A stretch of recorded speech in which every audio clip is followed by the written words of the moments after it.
How shocked can someone be that in today's video, we are starting on the finance screen?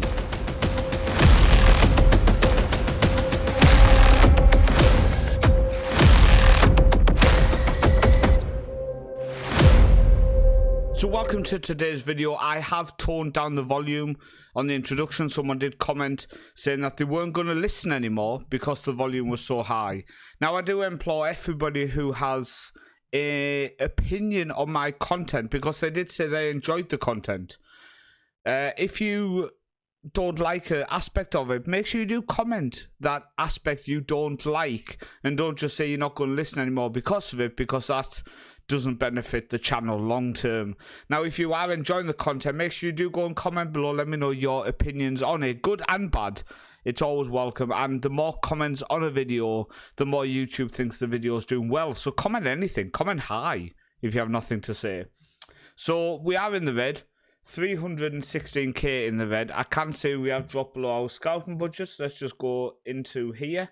We are currently spending nothing on scouting, but we do send scouts out to check out some people. If I go on to our current assignments, scouting priorities, okay, there's currently nobody, but we have been scouting a couple of people recently.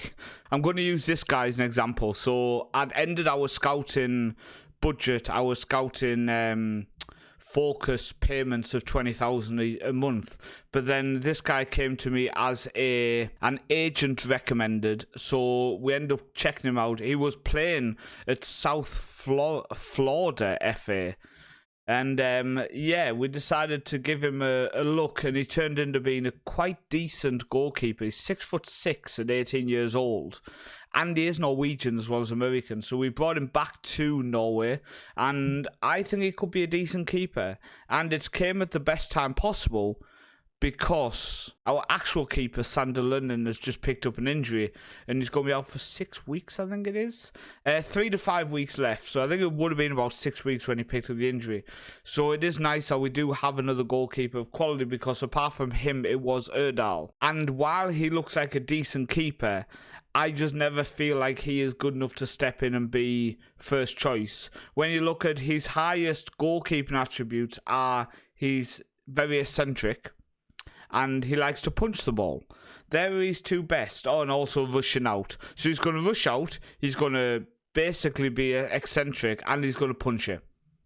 Not the best three I would go with, to be honest with you. So, and you can see here, Horgan, our new sign, is our second best keeper at the minute. Now, I have sent out our probably hot prospect through the academy on loan, but we're going to look at the transfers in and out now. So if we go to transfers in and out, we do have a young central defender joining us for the new year. He's 19 years old, come from Kristiansund, but we're not going to look at him until the new season episode, when we look at the ins coming in for the season. So if we go into the transfer history and look at what deals have happened then. So Thomas Horgan was the only in after the last episode, which is obviously our new breakthrough prospect goalkeeper. But in terms of outs, we've had a few. So Jonas Orner went FC Eindhoven, which I did mention was going to happen. He has started 3, been sub 4 times, scoring 2. But like I said, just great that he's going out there and getting some regular football. 2 players have gone to Fleckeroy. So Christofferson, our new hot prospect goalkeeper who came through the intake in 2024.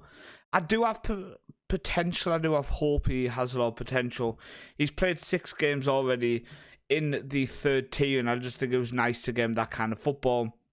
And also going off to the same team and again getting regular football is Krog.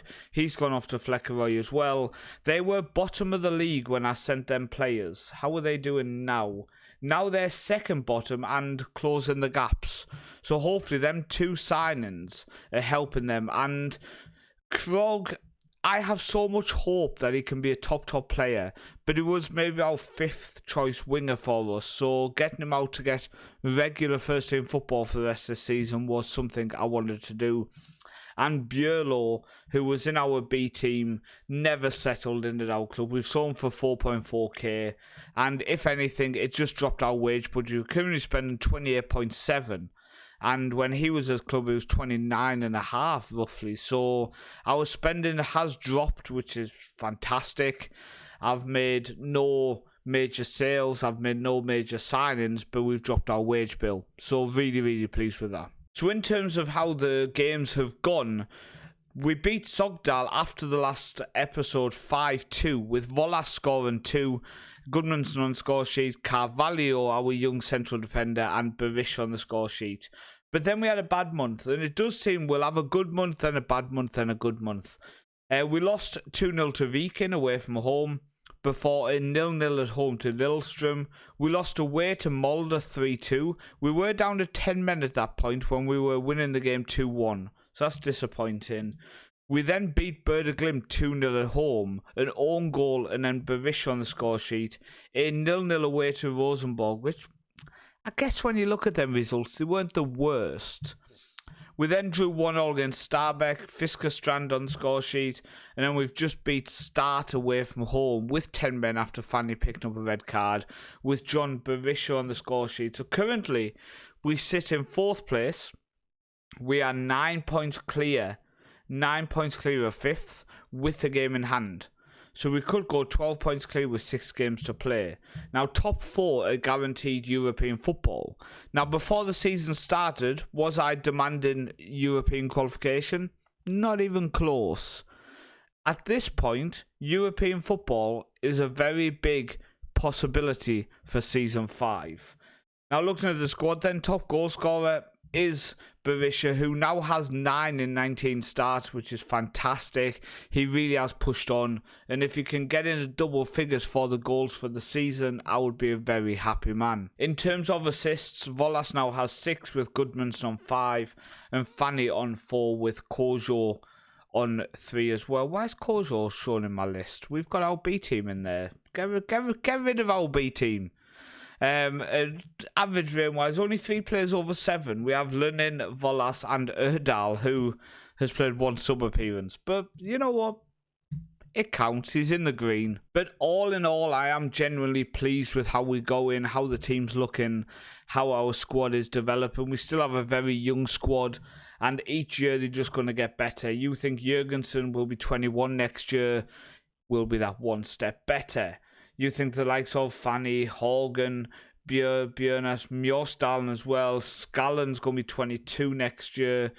Our midfield is getting a bit older with these players here, but Fiskerud will be 19, Larsen 25, Berisha 22.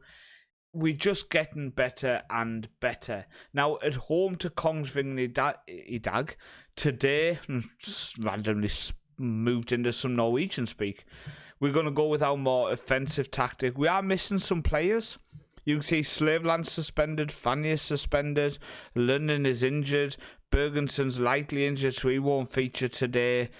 But I still think we've got a fairly decent side. So Horgan will make his debut today in goal. Then we've got Bjørnes at right back, Santiago Bjørnes. We've got Jurgensen Midskogen as our back 2, very regular, been the back 2 since season 1 basically. Skallen at left back, who played a 6.9, is doing fairly decent. Mathinson in defensive mid, Fiskerstrand, Gudmundsson, Volas, Larsen, and Berisha up top. So let's get into today's live com. It's against Kongsvinger at home. We need a number for Horgan. I'm going to go number 13 because I think next season London will be our number 1. So I don't want to give him a different number to that. Pump fists. It's important for us to make use of home advantage. How do you think Santiago Bjørnes has been faring a fullback? He'll carry on doing his thing. Can you explain the thinking behind making so many changes? Yeah. Suspensions, and we've been forced into some changes. How are you expecting Larsen? How much will you be expecting from Larsen out there? The same as I expect from everybody else. 100%. Do your best. We'll see what happens. I wonder if the box around my webcam's a bit too thick, but you know what? It's the Egerson colours. We went dramatic. We did go dramatic here. So the first highlight looks like it is for Kongsvinger. They are driving down the left-hand side. They go back into their own half, back out to the left-hand side. Oh, we win it back. Berisha's won it back. It's the highlight for us. Berisha plays forward, but we do get it intercepted. We still don't know who this highlight's going to be for. So they now have it down the right-hand side now. They have the overlap from the fullback, but we intercept again, but they now get it back. It's a game of pinball at the minute. They just inside our half now with the striker. Goes out to the right wing. Are they going to drive? They do now get it inside our half still. They played all the way back to their centre-back. The longest highlight ever. What has happened? Goodmanson now has it for us. Forward to Berisha. Berisha's got a few driving forward. Marthinson now tucks it away. And it is Egerson 1, Kongsvinger 0. As we go 1-0 up in the 16th minute of this game. Get in there. A good counter-attack. Our defensive midfielder making the run forward, by the way. We do go clear of Lillestrøm. We go joint with Berdeglimt, but them teams do have games in hand. Berdeglimt have 2, Lillestrøm have 1. But they now have it down the right-hand side. Ball across our right back. Let them go. Come on. Defend better. On the half hour. I'm just going to... Bit of encouragement. Come on, lads. You can do it. Couple of players didn't like that. Couple of players don't like me encouraging them. Don't encourage me. Leave me to my job. Little update on my vision. I'm still struggling out my left eye. If I squint, I can't read any of the names of who has the ball. I can see it's the red team on the ball, but I can't see who has it. So let's go back to double vision, shall we? Okay, so they are down the left-hand side. Santiago doesn't intercept. They are now inside the box and they tucked it away.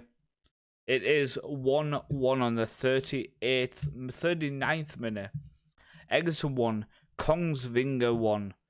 Can we maybe have a bit of a demand more shout and move up into attacking for the last 7 minutes? Can something happen? Come on. Nothing has happened and we go in at half-time 1-1. Fans turn up through thick and thin. Go out there and show them what you are made of. Right, Scallon goes to Midskogen. He's going to probably go across to Jørgensen, which he does. He is on a yellow card. Goes forward to Goodmanson. Back to Jørgensen. Where's the pass? Maybe Berisha is the ball. Maybe Berisha. It is Berisha. Flicks on to Volas. Volas is in on the overlap. With a very poor strike. Very, very poor strike. Okay, so we are 55 minutes in now. I'm going to demand more. And I think what I will probably do is just go slightly more direct. We'll still work the ball into the box, but we won't play out from defence. As we hit the hour, let's just see what changes we can maybe make on the hour here. Nazir for Fiskerstrand, I think, is going to be the first one. And I think Sotte for Volas. And Carvalho for Jørgensen. Maybe Spar for Jørgensen. Just to make sure we don't get a second yellow card with that change. The other ones were tactical. That change is more to prevent a second yellow. So the corner comes in for Kongsvinger. Back post. Horgan makes a save just. And keeps it at 1-1. Just going to fire us up, I think, with the next shout. Come on now. It's a corner again for Kongsvinger. They are probably going to go back post again, are they? No, into the middle. And with the second ball, it's Albert Bjort Scherland with the goal to make it Egerson 1, Kongsvinger 2. We don't see a replay of that. Alright. Fine with me. Come on, can we maybe please try... Nope. Can we maybe please try to get back into this, please? Because a defeat at home to mid-table Kongsvinger is a proper slip-up. It's a proper slip-up, I would call it. We do have a free kick. Gudmundsson, it's in added time now. Sorter now. Sorter puts it across and Berisha is there. Oh, it's going to VAR. Oh no, it's going to VAR. Is this going to be ruled off? Checking the goal here. It's been given, it looks like. So Sorter passes it forward. It comes back to Sorter. And we can see, yeah, he's onside when that ball comes in. So it is 2-2. Can we get the winner? It looks like we can't. and the game is over. So it's Egerton 2, Kongsvinger 2, Berisha on the 92nd minute getting the equaliser. I'm going to sympathise with them. I never tried to be too hard on us because we were 700 to 1 and we are in 4th place, 9 points clear of Stabæk. Can't be too hard on them, can I? I can't be too hard on them. But in the next video, we will find out if we have qualified for European football for Season 5 with Egerton. If not, we've missed out just and finished in the top half still, which is a very, very good achievement for such a young squad. As long as we keep seeing progression season after season, then I am a happy man. Thank you for watching, and I'll see you next time.